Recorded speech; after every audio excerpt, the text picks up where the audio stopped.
Arbitrarily intercepting other countries' oil tankers could not only disrupt the normal operation of international energy markets, but also trigger other security risks.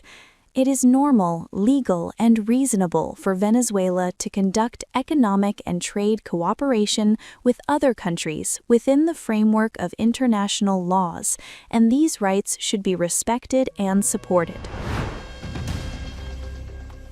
China is pushing back hard against what it calls U.S. overreach on the high seas.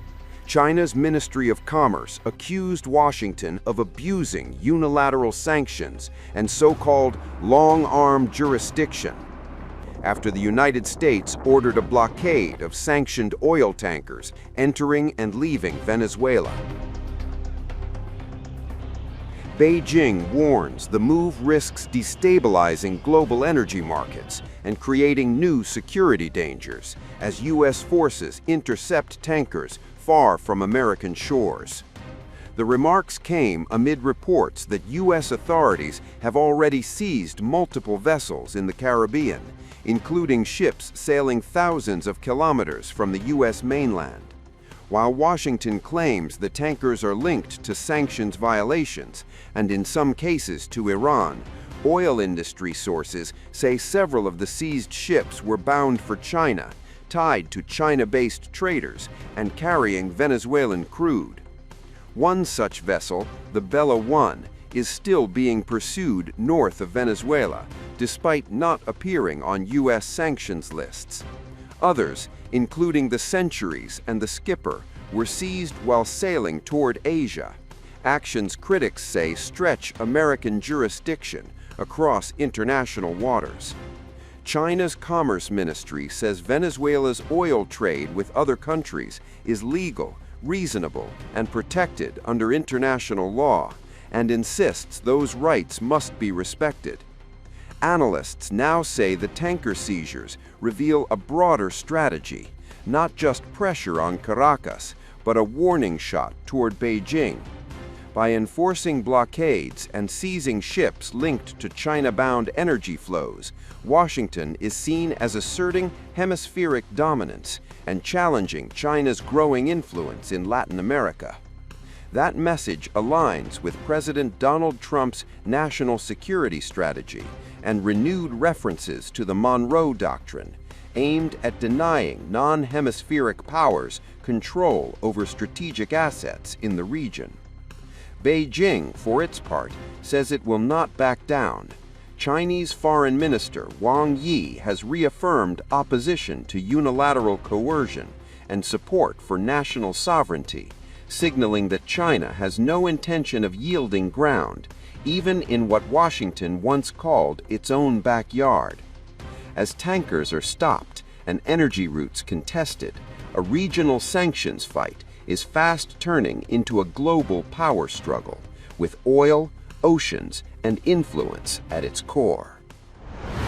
The trade teams of China and the United States, on the basis of mutual respect and equal consultation, have reached a basic framework consensus on properly resolving the issue of TikTok through cooperation. The Chinese government hopes the companies can reach a solution that complies with Chinese laws and regulations and balances their interests.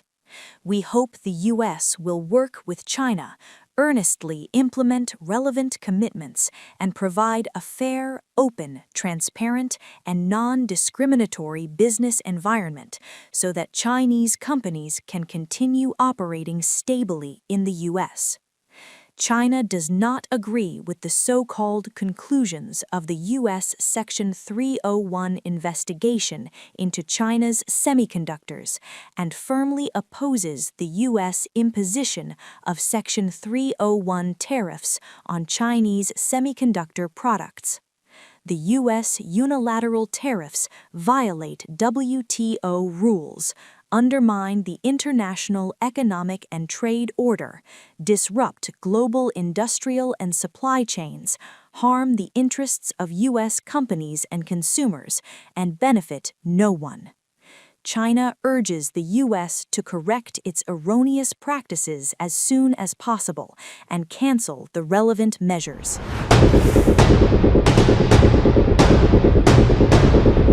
A tense standoff at sea and a drama unfolding thousands of miles from Washington. The U.S. Coast Guard is now awaiting reinforcements before it can attempt to board and seize a Venezuela-linked oil tanker, sources tell Reuters. The vessel, identified by maritime trackers as the Bella 1, has been evading U.S. forces for days, refusing standard boarding attempts and slipping through waters near Venezuela. What was meant to be a swift enforcement of sanctions has instead exposed a deepening problem. America's premier maritime law enforcement agency says it simply doesn't have the forces it needs right now. Boarding a defiant tanker like Bella 1 isn't a routine task. It requires elite specialists, maritime security response teams, trained to rappel from helicopters onto moving decks and wrest control in dangerous conditions. But those teams are limited and currently too far away to act quickly. The days-long pursuit lays bare a stark contradiction. The Trump administration has ordered a blockade of sanctioned oil tankers entering and leaving Venezuela as part of an unprecedented pressure campaign against President Nicolas Maduro's regime. Yet the agency tasked with carrying out much of that mission, the Coast Guard, says it is under-resourced and stretched thin. This week, the U.S. Coast Guard seized 2 Venezuela-associated oil tankers in the Caribbean, dramatic helicopter boarding operations that underscored America's resolve. But Bella 1 has refused to comply, leaving enforcement in limbo. Behind the scenes, Washington has deployed a massive military presence in the region, from aircraft carriers to fighter jets. But those forces are not trained for law enforcement boardings and cannot substitute for Coast Guard crews. The Business Standard, leaders in the service have warned of a readiness crisis not seen in decades, one that could hinder America's ability to enforce sanctions, conduct search and rescue, and combat drug trafficking.